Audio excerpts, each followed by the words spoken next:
જય શ્રી કૃષ્ણ. રાધે રાધે. રાધે સત્સંગમાં સત્સંગનું રસપાન કરતા સર્વે આત્મીયજનો, શ્રી વલ્લભની પ્રેરણાથી પ્રેરાઈને રાધે સત્સંગમાં આજે આપણે એક વૈષ્ણવ વાર્તા ગોવિંદ સ્વામી વિશે જોઈએ.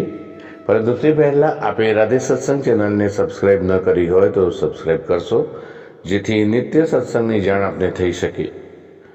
પ્રિયજનો, ગોવિંદ સ્વામી પોતાનું આંતરી ગામ છોડીને ગોકુલમાં વસવાટ કરતા હતા. એમનું એ ગામ ભરતપુર રાજ્યમાં હતું. મોટા કવિ અને કીર્તનકાર હતા, એટલે એ કલાકારની કલાની શુદ્ધતાના ખૂબ જ આગ્રહી હતા. છતાં એમને પણ સુરદાસજીની જેમ પ્રભુ લીલાના સાક્ષાત દર્શનની તમન્ના અંતરમાં રહ્યા કરતી. ગોકુલ પાસેના મહાવદના ટીલા ઉપર બેસીને પ્રભુના કીર્તન કર્યા કરે. શ્રી ગુસાઈજીના સેવક બન્યા. પછી મહાવનથી ગોકુલ આવીને રહ્યા. નિત્ય ગુરુદેવ અને પ્રભુના દર્શન કરી સ્વરિચિત કીર્તનોનું ગાન શ્રીનાથજી સન્મુખ કરતા. આવો એમનો નિત્યક્રમ બની ગયો. શ્રીનાથજીને ગોવિંદ સ્વામી સાથે સખ્ય ભાવ હતો. શ્રીનાથજી ગોવિંદ સ્વામીને ઘોડો કરી તેમની પીઠ ઉપર બેસીને વનમાં ખેલવા પધારે. આવું બને અને એકવાર તો શ્રીનાથજી એમની સાથે બિલછુકુંડ ઉપર ખેલ ખેલવા ગયા. ત્યારે બિલછુકુંડ ઉપર ગોવિંદ સ્વામી સાથે ગેડી દડો ખેલે. એક દાવમાં શ્રીનાથજી હાર્યા. એમનો દાવ આવ્યો. દાવ આપવાને બદલે શ્રીનાથજી બાળકોની જેમ અંચાઈ કરીને દોડીને મંદિરમાં પેસી ગયા. પાછળ ગોવિંદ સખા આવ્યા. આઈને જોઈએ તો શ્રીનાથજી તો નિજ મંદિરમાં ભરાઈ ગયા છે. ગોવિંદ સ્વામી સખા બહાર ઊભા ઊભા ખખડાવવા લાગ્યા. લાલા, દાવ આપ્યા વિના ભાગી આવે છો ને? હું તમને છોડવાનો નથી. હો, રમતમાં બધા જ સરખા. તમે રમતમાં મોટા સાના, દાવ તો આપવો જ જોઈએ ને. શ્રીનાથજી આ બધું સાંભળતા હતા. એમને ગોવિંદ સખાને વધુ ચીડવાનું મન થયું, એટલે એક કાંકરી લઈ ગોવિંદ સખા તરફ ફેંકી.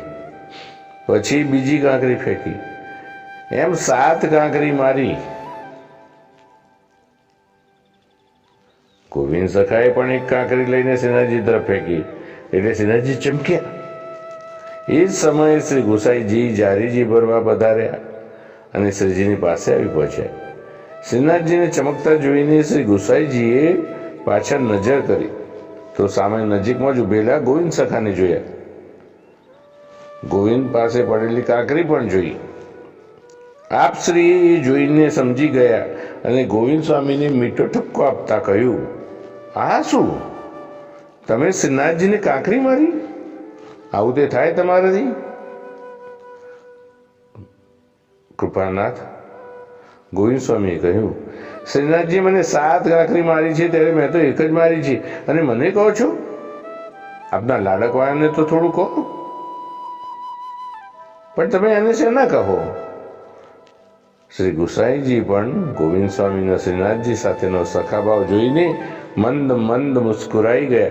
એ જોઈને ગોવિંદ સ્વામી ત્યાંથી ગોવિંદ કુંડ ઉપર જઈને બેઠા અને એક નવું કીર્તન રચ્યું અને શ્રીનાથજીને સંભળાવવા લાગ્યા. પોતલે બાજ ગયો ગમવાર, ખોલ કિવાર ઘુસ્યો ઘર ભીતર, શીખ દે લંગવાર, કભી તો નિકસે ગો બાહિર, કેરી દેહું ગો માર, ગોવિંદ સો તું વેર અબ કહી કે, સુખ ન સોવે પાર. તો પ્રિયજનો, આ સાથે આજના સત્સંગને શ્રી વલ્લભના ચરણોમાં સમર્પિત કરી અત્રે વિરામ લઈએ. ફરી મળીશું રાધે સત્સંગમાં નવા સત્સંગ સાથે. જય શ્રી કૃષ્ણ. રાધે રાધે.